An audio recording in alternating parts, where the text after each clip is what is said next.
Muhammad says, follow my noble pillars. Buddha says, follow my noble sayings. But Jesus says, follow me. It's personal.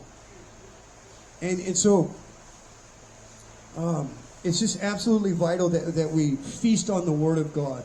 It says, sanctify them, Father, by your truth. Your Word is truth. Scripture is the pillar and foundation of truth. When you come into a room and you turn on a light, the darkness flees.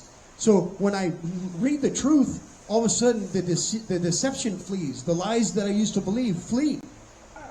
And people, all of us, myself included in this world, are bombarded with these doctrines of demons, these lies, these false beliefs. We're constantly bombarded with these. If you watch TV, I don't watch TV. I don't like watching TV. I quit a couple decades ago because it's garbage. I think C.S. Lewis said that it is the single most contributor to emptiness on the planet, the television.